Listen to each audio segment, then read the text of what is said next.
Sensorineural hearing loss occurs when the inner ear or the auditory nerve, the nerve responsible for hearing, does not work properly.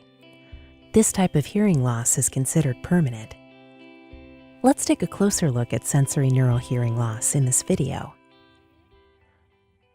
For some children, the outer and middle parts of the ear work well, but the inner ear or the auditory nerve does not work properly.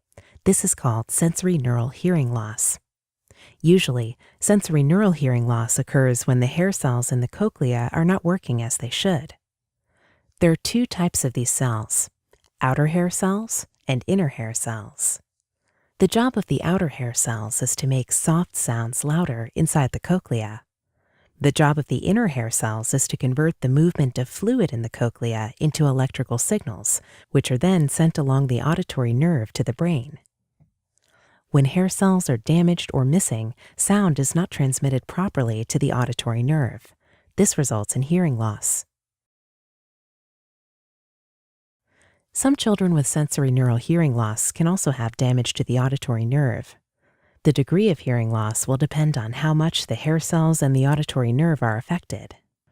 To give you an idea of what speech might sound like if your child has sensorineural hearing loss, we have prepared a hearing loss simulation. You will hear a sentence repeated 4 times. The first sentence is an example of how speech may sound for a child with severe to profound sensorineural hearing loss. The next 2 are examples of moderate and mild sensorineural hearing loss. The last sentence will sound as it does for someone with typical hearing. Note that these simulations are for demonstration purposes only.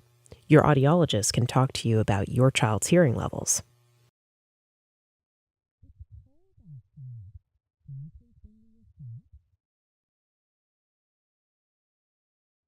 It's cold outside. Can you please bring me your socks? It's cold outside. Can you please bring me your socks?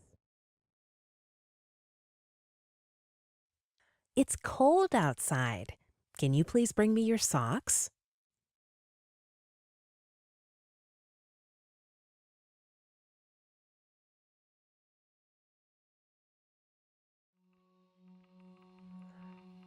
If your child has sensorineural hearing loss, it is important to become involved with early services to support communication and language.